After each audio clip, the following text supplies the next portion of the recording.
Cabinet Minister, Finance and Parliamentary Affairs. Thank you so much, sir. Thank you. May I request Mr. Jay Srivastava from FICCI to please welcome Shri Nitin Agarwal ji, Honorable Minister of State, Independent Charge, Excise and Liquor Prohibition, Uttar Pradesh.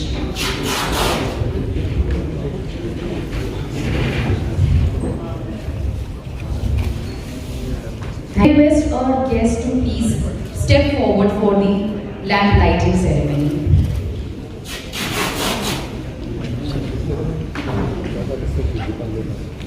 थोड़ी उंगली आ रही है। फिलहाल हम lamp lighting ceremony के लिए can we all please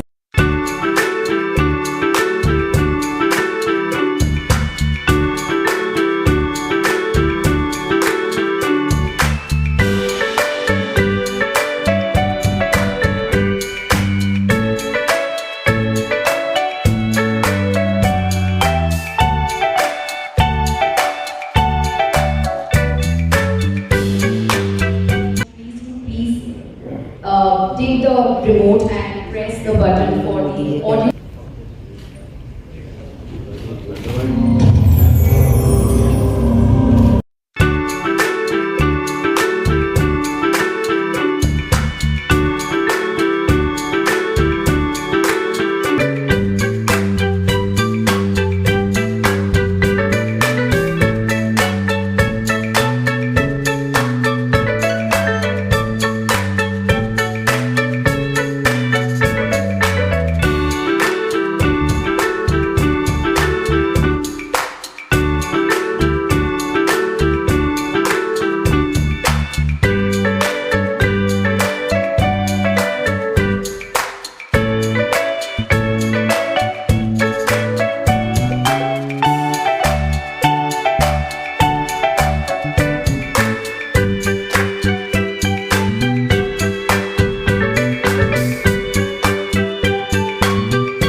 सात चक्री जितने भी एडजॉइनिंग जिले हैं प्रयागराज के, जितने भी रोड्स प्रयागराज को जाती हैं उन सारी रोड्स के ऊपर चेकिंग की व्यवस्था भी होगी और वहाँ अंदर भी चेकिंग की व्यवस्था पर्याप्त होगी। इसके बारे में किसी को शंका नहीं होनी चाहिए। सुरक्षा की पर्याप्त और सुदृढ़ व्यवस्था रहेगी। फ्रॉड बहुत ज़्यादा कुंभ में इस तरह की चीज़ें ना हो, जरूर अच्छा होगा। व्यवस्था क्या है? सभी प्रकार की व्यवस्था मैंने बताया ना, कमांड एंड कंट्रोल सेंटर बना हुआ है। इसके लिए सबसे ज़्यादा अवेयरनेस की ज़रूरत है। उसके लिए लगातार अवेयर लोगों को किया जा रहा है, लोगों को ट्यूटर किया जा रहा है, लोगों को बताया जा रहा है। मोबाइल पर भी आजकल इस समय मैसेज बहुत बड़े पैमाने पर फ्लोट हो रहा है कि किसी प्रकार की कोई अगर अनवांटेड कॉल अगर आए तो उसको किस प्रकार से ट्रीट करना चाहिए। तो ये सारी व्यवस्थाएँ, और डिजिटल कुंभ में तो इसको ज़्यादा और एडवांस कर दिया गया। देखिए, सभी को निमंत्रण भेजा जाएगा। इसमें कोई सपा कांग्रेस और किसी विपक्ष की बात नहीं है। ये आस्था का हमारा पर्व है और हम सभी लोगों को इसमें आमंत्रण कर रहे हैं, निमंत्रण दे रहे हैं। बाकी महाकुंभ से कितना अलग है? देखिए, सबसे पहले तो ये और भी भव्य होने जा रहा है, दिव्य बड़ा होने जा रहा है, क्योंकि जो पिछली बार कुंभ हुआ था 2019 में, उससे कम से कम 1.5 गुना ज़्यादा बड़ा महाकुंभ का आयोजन करने, सारी सुविधाओं को 1.5 गुना बढ़ा दिया गया है, इंफ्रास्ट्रक्चर डेवलपमेंट को भी 1.5 गुना बढ़ा दिया गया और AI टेक्नोलॉजी को भी हम इसमें इस्तेमाल कर रहे हैं। Sir, how it will be promote India's rich culture, heritage and tradition? देखो, प्रयागराज देखिए already is a very Asian city. और वो संगम नगरी हम इसलिए कहते हैं क्योंकि वहाँ पे 3 नदियों का संगम होता है, गंगा, यमुना, सरस्वती। तो ये वैसे भी बहुत हमारे लिए गौरव की बात है कि ऐसी नगरी पूरे विश्व में, पूरे देश में एक अकेली नगरी है जहाँ 3 नदियों का संगम हो रहा है। और कुंभ में हमने वॉल पेंटिंग के माध्यम से भी करीब 15 लाख फुट वॉल पेंटिंग के माध्यम से भी वहाँ की जो दिव्यता है और जो हमारी जो एंशिएंट जो हमारी मान्यताएं हैं उनको भी दर्शाने का काम किया है।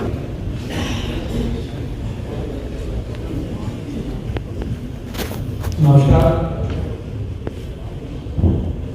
संगम नगरी जहाँ पे माँ गंगा, माँ यमुना, माँ सरस्वती का संगम होता है,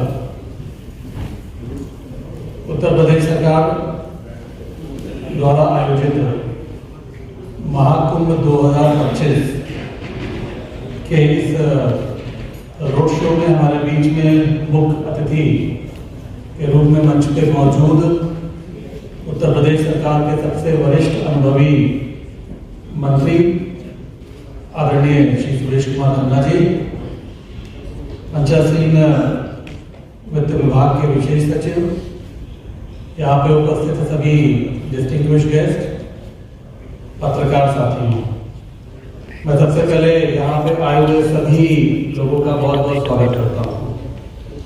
आज इस रोड शो के माध्यम से माननीय प्रधानमंत्री जी के मार्गदर्शन में और उत्तर प्रदेश के माननीय मुख्यमंत्री जी के नेतृत्व में उत्तर प्रदेश में की प्रयागराज की धरती पर जो महाकुंभ का आयोजन हो रहा है, मैं कुछ विशेष बातें आपके सामने रखना चाहता हूं कि उत्तर प्रदेश सरकार द्वारा क्या तैयारियां की गई हैं, किस तरीके से इंफ्रास्ट्रक्चर को डेवलप किया गया है और जो यात्री, जो श्रद्धालु इस महाकुंभ में जिनके आने की जो आ रहे हैं उनकी सुविधा के लिए कौन कौन सी योजनाएं और कौन कौन सी सुविधाएं उत्तर प्रदेश सरकार द्वारा कराई गई हैं।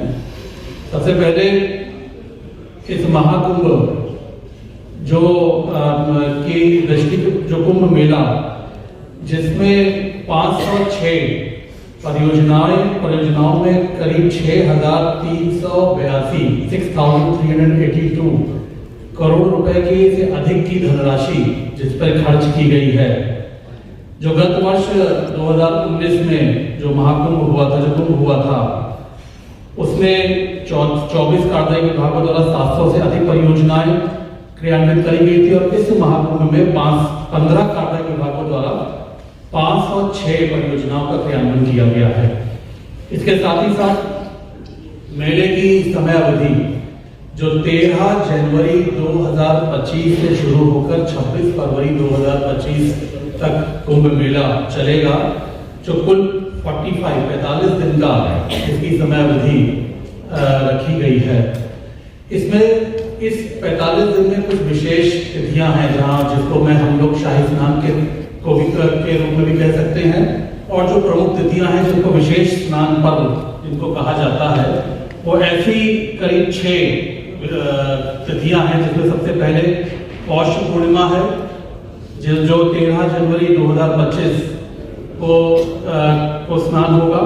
दूसरी तिथि मकर संक्रांति की है जो 14 फरवरी 2025 को जिसका स्नान होगा। तीसरी मौनी अमावस्या जिसको शाही स्नान के रूप में भी जानते हैं 29 जनवरी 2025। बसंत पंचमी 3 फरवरी 2025। माघी पूर्णिमा 12 फरवरी 2025 और महाशिवरात्रि 26 फरवरी 2025। ये 6 प्रमुख स्नान पर्व हैं कुल 45 दिनों में। इसी के साथ ही साथ मैंने जब इंफ्रास्ट्रक्चर की बात करी तो ये जो महाकुंभ आयोजित हो रहा है, ये करीब पूरे ये टोटल जो एरिया क्षेत्रफल जिसमें ये मेला लगेगा, ये 4000 हेक्टेयर भूमि पर इस मेले का आयोजन हो रहा है और इस 4000 हेक्टेयर को 25 सेक्टरों में बांटा गया है। पार्किंग की सुविधा जो लगभग 1850 हेक्टेयर से अधिक की, जो श्रद्धालु आएंगे, जो और भी जो बाहर से लोग आ रहे हैं, उनके पार्किंग की व्यवस्था के लिए इतने हेक्टेयर भूमि की का चिन्हित किया गया है। और इसी के साथ रेल ओवरहेड ब्रिजेस जो करीब 14 ROBs को बनाने का काम चल रहा है। 9 पक्के घाट इस पूरे महाकुंभ में इसकी व्यवस्था करी गई है और इसके साथ ही साथ 7 रिवर फ्रंट रोड्स की भी व्यवस्था की गई है। स्थाई घाट की अगर मैं बात करूं तो वो 12 किलोमीटर के करीब स्थाई घाट की भी हम लोग व्यवस्था कर रहे हैं और श्रद्धालुओं के आने के लिए 7000 रोडवेज बस की व्यवस्था की गई है। 7 बस स्टैंड हैं और 142 से अधिक सड़कों को चौड़ीकरण का काम उत्तर प्रदेश सरकार द्वारा किया जा रहा है। इसी के साथ साथ हम इसको ग्रीन महाकुंभ के नाम से भी पुकार रहे हैं, क्योंकि इस महाकुंभ मेले में करीब 3 लाख से ज्यादा पौधों का रोपण उत्तर प्रदेश सरकार द्वारा किया गया है। स्वास्थ्य सुविधाओं के लिए शहर में 4 सरकारी व 1 मेडिकल कॉलेज का उच्चीकरण भी उत्तर प्रदेश सरकार द्वारा किया गया है। अगर मैं स्वच्छ कुंभ की बात करूं, ये स्वच्छ कुंभ जो पिछली बार 2019 में करीब 1,14,000 शौचालयों का निर्माण हुआ था, इस महाकुंभ में 1.5 लाख से ज्यादा शौचालयों का निर्माण किया गया है और साफ सफाई की व्यवस्था हेतु 10,000 से ज्यादा सफाई कर्मियों की तैनाती भी उत्तर प्रदेश सरकार द्वारा की गई है। मेला क्षेत्र में करीब 1,60,000 टेंट्स जिसको टेंट सिटी भी कह सकते हैं, टेंट्स की व्यवस्था करी गई है, जहाँ पे जो श्रद्धालु रुकना चाहते हैं, ठहरना चाहते हैं, उनके ठहरने की भी व्यवस्था है। और इसके साथ ही साथ 400 किलोमीटर से अधिक की सड़कों का निर्माण, 30 प्लांटून पुलों का निर्माण, 67,000 LED लाइट्स और 2,000 सोलर हाइब्रिड स्ट्रीट लाइट्स की भी व्यवस्था की गई है। इसी के साथ साथ पेयजल के लिए, पानी के लिए सरकार ने 1249 किलोमीटर की पेयजल पाइपलाइन और 200 वाटर ATM और 85 नलकूप्स की भी वहां पे स्थापना कराने का काम हुआ है। हम लोग टेक्नोलॉजी की बात करते हैं। टेक्नोलॉजी के संबंध में यूपी की गवर्नमेंट ने कुछ विशेष कदम उठाए हैं।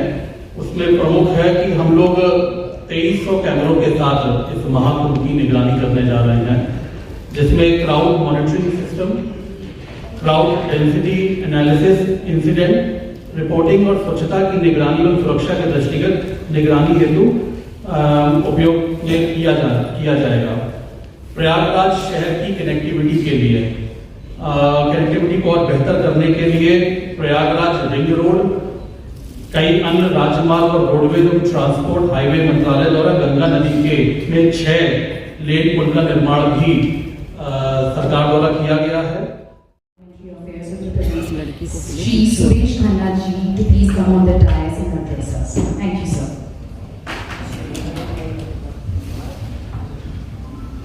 बहुत बहुत धन्यवाद नमस्कार जी। हमारे साथ आए हुए उत्तर प्रदेश सरकार के सम्मानीय मंत्री श्री नितिन अग्रवाल जी,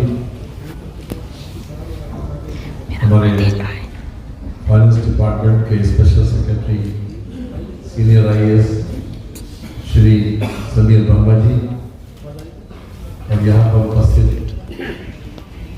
सभी सम्मानित मित्रों, आज की इस रोड शो में हम आप सबका स्वागत और अभिनंदन करते हैं। जैसा कि अभी माननीय नितिन जी ने आपको जानकारी दी, ये 12 वर्ष के बाद ये महाकुंभ प्रयागराज की धरती पर संगम तट पर आयोजित किया गया है। ये 12 किलोमीटर क्षेत्र में ये आयोजित है। 13 जनवरी से लेकर 26 फरवरी 2025 तक, क्योंकि प्रयागराज में ही माँ गंगा, यमुना और सरस्वती के संगम का महत्व है।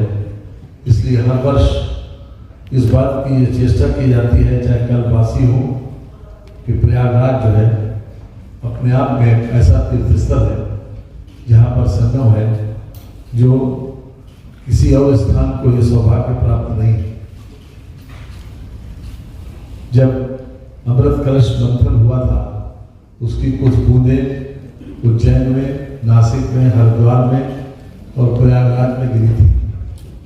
पिछले 2019 में हमने कुंभ का आयोजन किया था 6 वर्ष पहले। मान्यता यह है कि हर 6 वर्ष में अर्धकुंभ होता है जिसको हम कुंभ की संज्ञा देते हैं, और ये 12 वर्ष के बाद महाकुंभ होता है। उसी का आयोजन पूरी दिव्यता और भव्यता के साथ किया जा रहा है। ये यूनेस्को ने इसको विशेष रूप से मानवता की अमूर्त सांस्कृतिक धरोहर के रूप में इसको परिभाषित किया है, और ये हम सब के लिए बहुत गौरव की बात है कि हमारा कोई इवेंट यूनेस्को के द्वारा इस प्रकार से सम्मानित किया जाए।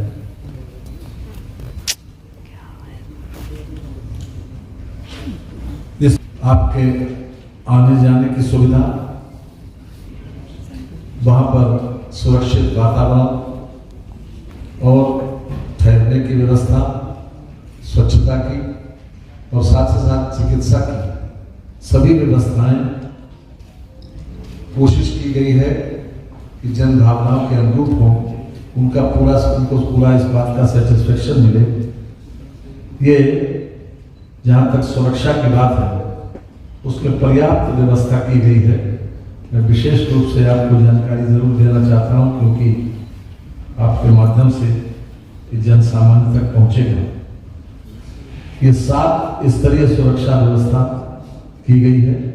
प्रयागराज जनपद के सीमावर्ती जनपदों प्रतापगढ़, संत रविदास नगर, कौशाम्बी, फतेहपुर, चित्रकूट, मिर्जापुर और मध्य प्रदेश राज्य के बॉर्डर चेकिंग की व्यवस्था है।